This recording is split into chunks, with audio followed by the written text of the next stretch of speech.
Hello friends, good morning. Study with Devli में आपका स्वागत है। फ्रेंड्स, आज की वीडियो हम बात करेंगे हिंदी भाषा का विकास। ठीक है, हिंदी भाषा के विकास पर हम पढ़ेंगे और किस प्रकार भाषा का विकास हुआ, क्या क्या चुनौतियां रहीं, उस पर हम चर्चा करेंगे। भले वो अगली वीडियो में करेंगे, लेकिन पहले बेसिक हम समझेंगे। ठीक है, 3 पार्ट में इसको पढ़ेंगे। तो पहला आप समझिए कि हिंदी भाषा का विकास किस प्रकार हुआ। ठीक है, इसके बाद डायग्राम में बनाऊंगा, उसको आप समझ आना। ठीक है, एग्जाम के पॉइंट ऑफ इंपॉर्टेंट है। वनडे एग्जाम ग्रुप सी वगैरह के लिए आपको हेल्प करेगा, LT हिंदी के लिए भी। ठीक है, तो सबसे पहले आप समझिए फ्रेंड्स कि हिंदी भाषा को पहले आर्य भाषा कहते थे। ये हम आगे मैं आपको बताऊंगा अभी, लेकिन उससे पहले थोड़ा इसके बारे में बेस आप समझ जाइए। हिंदी बहुरूपीय परिवार की भाषा है। ठीक है, अब ये परिवार क्या है, ठीक है ना। आप एक बात समझ जाइए, कोई भी भाषा होती है उसका हिंदी के विशेषज्ञों द्वारा एक परिवार फिक्स किया गया, मतलब इतने इस परिवार में इतनी भाषाएं होंगी। जैसे अगर मैं बात करूं पूरे विश्व में कह सकते हैं 12 या 13 लगभग 12 भाषा परिवार मिलते हैं। ठीक है, भारत में 4 भाषा परिवार है। कितने भाषा परिवार है? 4। हम भारत के परिवेश में बात कर रहे हैं तो भारत में 4 भाषा परिवार मिलते हैं। ठीक है, एक मिलता है बहुरूपीय, ठीक है, दूसरा मिलता है द्रविड़, तीसरा मिलता है चीनी तिब्बती, और चौथा मिल जाता है फ्रेंड्स हमें कौन? ऑस्ट्रिक। ठीक है, ऑस्ट्रिक। भारत में ये 4 प्रकार के क्या मिलते हैं फ्रेंड्स? भाषा परिवार मिलते हैं। ठीक है, एग्जाम का पॉइंट ऑफ व्यू पूछ सकता है आपको इंपॉर्टेंट, कितना परिवार है भारत में? तो भारत में 4 भाषा परिवार है। ठीक है, मतलब भाषा का एक परिवार है, ग्रुप है। अगर हम बात करें इंग्लिश किस में आएगा, ठीक है, इंग्लिश किस भाषा परिवार में है? ध्यान रखिए फ्रेंड्स, इंग्लिश बहुरूपीय के अंतर्गत आती है। रशियन हो गया, जर्मनी हो गया, हिंदी भाषा हो गई, इंग्लिश हो गई, ये सब बहुरूपीय परिवार की भाषाएं हैं। इस चीज़ को आप समझ जाइए, पहले बेसिक है।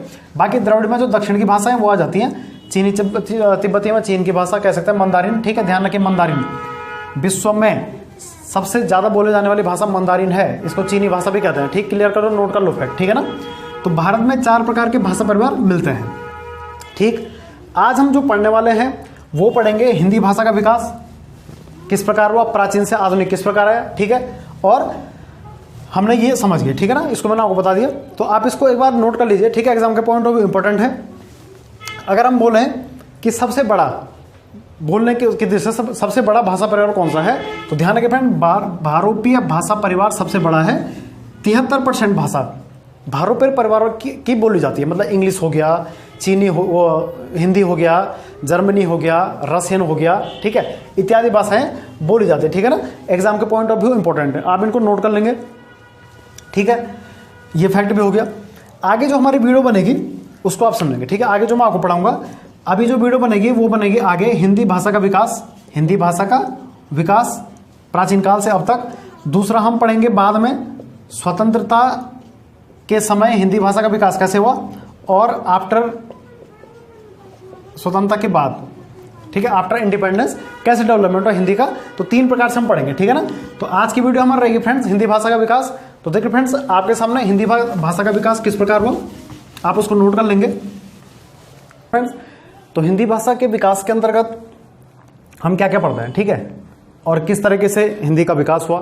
ठीक है, हिंदी हमारी एक राष्ट्रभाषा तो नहीं कहेंगे, राजभाषा बनी थी। ठीक है, तो फिर इसको हम 3 पार्ट में पढ़ेंगे, 3 से 4 पार्ट में, क्योंकि हमें जब भारत आज़ाद हुआ उस समय भी हमने पढ़ना है हिंदी का विकास किस प्रकार हुआ। ठीक है, हिंदी हमारी राजभाषा है, अनुच्छेद 343 कहता है। ठीक, तो आज का जो हम पार्ट पढ़ रहे हैं, बेसिक पढ़ रहे हैं, स्टार्टिंग से हम पढ़ रहे हैं। ठीक है ना, कि प्राचीन काल से हम बात करेंगे कि प्राचीन काल में, ठीक है, हम कह सकते हैं, यहाँ पर आप लिख दो कि प्राचीन काल में हिंदी भाषा का विकास किस प्रकार हुआ। ठीक है, तो चलिए समझते हैं। ठीक है, तो देखिए फ्रेंड्स, हिंदी को पहले हिंदी नहीं कहते थे, हिंदी को पहले आर्य भाषा कहा जाता था। ठीक है ना, आप ध्यान रखिए, हिंदी को आर्य भाषा कहा गया है, आप इस चीज़ का थोड़ा ध्यान रखेंगे।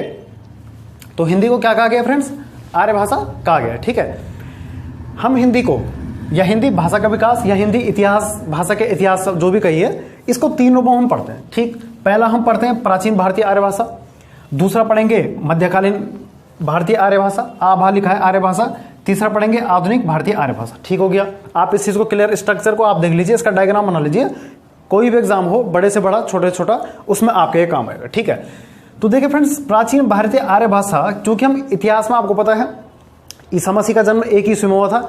1 ईस्वी से पहले, ईसा मसीह जन्म से पहले ईसा पूर्व कहते हैं, और ईसा मसीह जन्म के बाद क्या कहते हैं? ईस्वी सन कहते हैं। ठीक है ना, तो जहां मैंने BC लिखा होगा, बिफोर क्राइस्ट, ठीक है, मतलब ईसा मसीह जन्म के पूर्व। तो आप देखिए, जैसे इतिहास में होता है प्राचीन भारत में 1500 से ईसा पूर्व से 500 ईसा पूर्व, मतलब जो लगभग वेदों का समय था उसको हमने कह दिया प्राचीन भारतीय आर्य भाषा। ठीक है, क्योंकि उस समय आर्य लोग भी थे, आपको पता ही है, वैदिक काल के समय आर्य लोग आए थे। ठीक, क्लियर हो गया, आपको इतिहास में बताया है। उसके बाद क्या हुआ, मध्यकालीन देखिए 1500 ईसा पूर्व से 500 ईसा पूर्व, ठीक है ना, ये पीछे की तरफ जाता है, आपको पता होना चाहिए, ये आगे की तरफ बढ़ रहा है अभी, मतलब ठीक है ना। ये देखिए जैसे ये ईसा मसीह का जन्म हुआ तो इधर को ईसा पूर्व बोलेंगे, इधर को ईसवी सन बोलेंगे। ठीक है, तो 1500 अगर यहाँ पर होगा, ठीक है, तो 500 यहाँ पर होगा। ठीक है ना, तो आप मतलब इधर को बढ़ रहे हैं, तो 1500 ईसा पूर्व से 500 ईसा पूर्व प्राचीन भारतीय आएगा। क्लियर हो गया। मध्यकालीन की बात करें तो मध्यकालीन भारतीय आर्य भाषा आएगी 500 ईसा पूर्व, जो ये है देखिए, इससे आगे की तरफ बढ़ेंगे 1000 ईस्वी, देखो तो मतलब इधर की तरफ बढ़ेंगे। आप बोलेंगे छोटी संख्या पहले आ गई है, तो आप समझ जाइए कि हम इधर को बढ़ रहे हैं, तो 1000 ईस्वी देखो सीधे हम आगे बढ़ चुके हैं। 1000 ईसा पूर्व नहीं बोला है, 1000 ईस्वी बोला, तो हम आगे की तरफ बढ़ रहे हैं। ठीक है, ये जो टाइम पीरियड है ये मध्यकालीन का है। उसके बाद आधुनिक जो अभी चल रहा है वो 1000 ईस्वी से इससे आगे जाएगा और अब तक चल रहा है। ठीक है, आप इस स्ट्रक्चर को आप समझ जाइए फ्रेंड्स। मैं हट जाता हूं, आप इसका स्क्रीनशॉट ले लीजिए। ठीक है, एग्जाम के पॉइंट ऑफ व्यू इंपॉर्टेंट ये रहेगा और काफी काम ये आपके एग्जाम में हेल्प करेगा। ठीक है ना, अब देखिए थोड़े इसको आप समझ जाइए। ठीक है, तो प्राचीन भारतीय आर्य भाषा को दो रूप में हम पढ़ते हैं, वैदिक संस्कृत, लौकिक संस्कृत। आपको पता होना चाहिए जो संस्कृत हम अभी पढ़ते हैं नॉर्मली वो लौकिक संस्कृत है फ्रेंड्स। ठीक है, क्योंकि वैदिक संस्कृत थोड़ा जटिल थी, इसको समझना आसान नहीं था, ये वेदों में प्रयोग होती थी, आप कह सकते हैं। और इसको महर्षि पाणिनि ने छांदस कहा है। क्या कहा है? छांदस। ठीक है, वैदिक संस्कृत इंपॉर्टेंट है।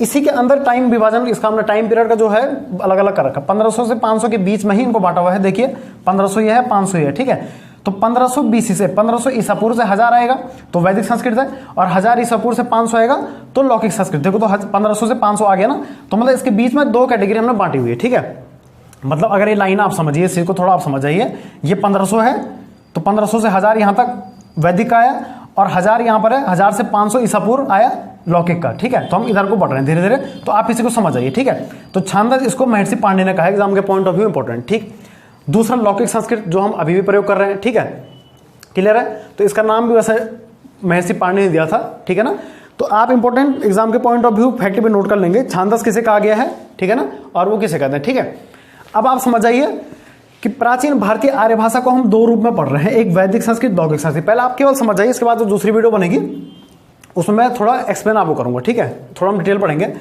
अब मध्यकालीन पाइए, मतलब हिंदी का डेवलपमेंट हो रहा है, भले भी हिंदी का भी कह सकते हैं आप पूर्ण रूप से क्या नहीं हुआ है, विकास नहीं हुआ है, चल ही रहा है। ठीक है, इसलिए मैंने आर्य भाषा लिखा हुआ है। ठीक है ना, क्योंकि आपको पता होना चाहिए हिंदी जो शब्द है वो हिंदी खुद स्वयं हमारे हिंदी भाषा का नहीं है, वो फारसी का है, सिंधु से हिंदी वहां बोला गया। ठीक है ना, क्योंकि वहां सिंधु से उच्चारण हिंदी का हुआ है, इसलिए फारसी लोगों ने दिया हुआ है। तो मध्यकालीन भारतीय आर्य भाषा को तीन रूप में हम पढ़ रहे हैं, जैसे मिडावेल हिस्ट्री हम पढ़ते हैं ना, उसी प्रकार ये 500 ईसा पूर्व से 1000 ईस्वी, मतलब 500 तो यहां तक खत्म हो गया था, उसके बाद 1000 ईस्वी आगे जा रहे हैं, और इसको फिर तीन रूप में पढ़ रहे हैं। याद करो, जैन धर्म, बौद्ध धर्म इसी समय की बात है। ठीक है, महात्मा बुद्ध का जन्म कब हुआ? 563 ईसा पूर्व। ठीक है, लगभग इसी के टाइम पीरियड की बात है। और मध्यकालीन भारतीय आर्य भाषा जिसको हम कह रहे हैं वो तीन रूप में विभक्त है, प्रथम प्राकृत, द्वितीय प्राकृत और तृतीय प्राकृत, मतलब नाम दिया गया प्रथम, द्वितीय, तृतीय। ठीक है, प्रथम प्राकृत भाषा को पाली कहा गया है, यही भारत की प्रथम देश भाषा भी कहलाती है। भारत की प्रथम देश भाषा, और गौतम बुद्ध ने सारे उपदेश किस भाषा में दिए फ्रेंड्स? पाली भाषा में ही दिए हैं, ये वही पाली भाषा है। ठीक है, क्लियर हो गया। द्वितीय प्राकृत की बात करें तो द्वितीय प्राकृत क्या है? जैन धर्म से संबंधित है। ठीक है, जैन धर्म में जो महावीर स्वामी ने अपने उपदेश दिए प्राकृत भाषा में दिए, खुद भाषा भी है, ये ध्यान रखिए आप इसको। मतलब पाली के बाद किसका विकास हुआ? प्राकृत का। कब से कब तक हुआ? तो 500 ईसा पूर्व से 1 ईस्वी, देखो यहाँ पर 1 ईस्वी, ईसा मसीह जन्म में ठीक 1 ईस्वी हम बीच में पहुंच गए हैं, तो इसके बीच की जो बात है वो पाली की, और 1 ईस्वी से आगे, अब हम यहां से आगे की तरफ बढ़ रहे हैं। ठीक है, ये 1 ईस्वी है, तो अब आगे बढ़ेंगे तो ईसा बोलेंगे, जैसा अभी चल रहा है ईसा। ठीक है, तो 1 ईस्वी से 500 ईसा बोलेंगे किसकी? जैन धर्म की, जो कि प्राकृत भाषा थी। ठीक है, तीसरा आप समझ जाइए तृतीय प्राकृत, अपभ्रंश और अवहट, जहां से मेनली हिंदी का प्रादुर्भाव कह सकते हैं। वास्तविक रूप से अब हिंदी का विकास बोलेंगे तो ध्यान रखें फ्रेंड्स, अपभ्रंश से माना जाता है, वास्तविक रूप से कह रहा हूं मैं, लेकिन हिंदी की आदिजन्य कौन है? संस्कृत है। ठीक है, तो आप इसको मैं समझाऊंगा क्यों कह रहे हैं ऐसा। तो अपभ्रंश और अवहट का दोनों का समय अवधि है 500 ईस्वी से 1000 ईस्वी, क्योंकि हम आगे की तरफ बढ़ रहे हैं। पहले अपभ्रंश आया, फिर अवहट आया। ठीक है, क्लियर हो गया आपको इस चीज का?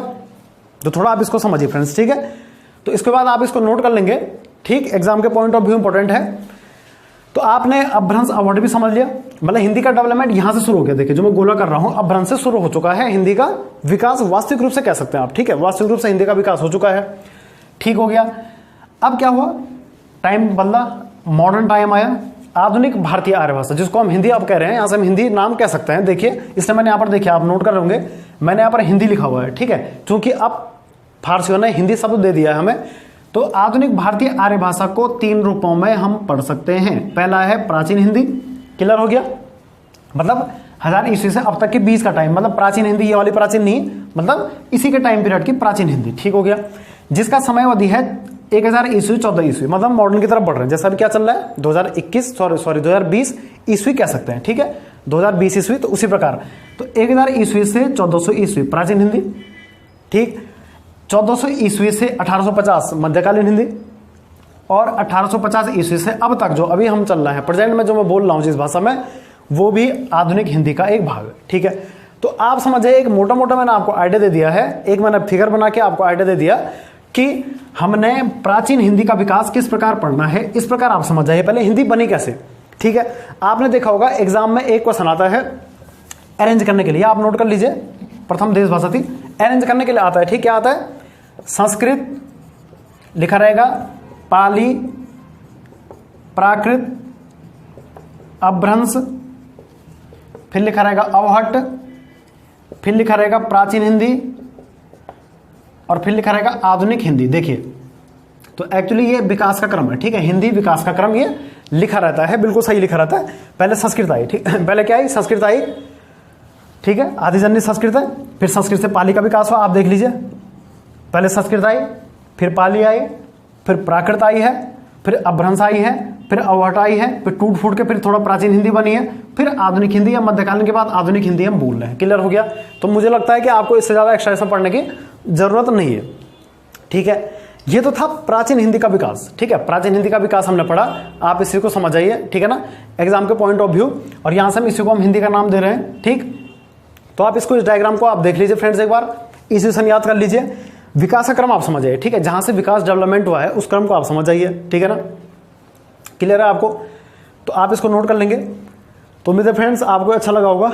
अगली वीडियो में, ठीक है, अगली वीडियो में जो इसके प्रश्न है और इसके बाद जो हिंदी को हम पढ़ेंगे आधुनिक भारतीय आर्य भाषा के रूप में, प्राचीन हिंदी का कैसे विकास हुआ, मध्यकालीन का कैसे विकास हुआ, आधुनिक का कैसे विकास हुआ, इसके अलग पार्ट है, ठीक है। ये तो मैंने आपको केवल एक मोटा मोटा आइडिया दिया, अभी इस तीनों की एक साथ एक वीडियो और बनेगी, ठीक है, तीनों को एक साथ पढ़ेंगे, बाकी आपको इनमें ज़्यादा पढ़ने की जरूरत नहीं, ठीक है। मतलब मेनली आपको ये पढ़ना कि प्राचीन हिंदी, मध्यकालीन, आधुनिक हिंदी का विकास कैसे हुआ, स्वतंत्रता के समय क्या क्या हुआ, स्वतंत्र भारत के बाद हिंदी का विकास कैसे हुआ, कैसे आयोग बने, या महात्मा गांधी इत्यादि महापुरुषों के हिंदी के लिए विचार क्या क्या थे, मतलब कैसे विचार हिंदी के लिए उन्होंने बनाए थे, या हिंदी राष्ट्रभाषा क्यों नहीं बन पाई, ठीक है ना। आप इसी को समझिए, राजभाषा क्या होती है, द्वितीय राजभाषा क्या है, तो आप इसको आप समझ जाएंगे तो आपको एग्जाम में कोई दिक्कत नहीं होगी, ठीक है ना फ्रेंड्स। तो उम्मीद है आपको वीडियो पसंद आया होगा, इसे लाइक शेयर सब्सक्राइब कीजिए, थैंक यू।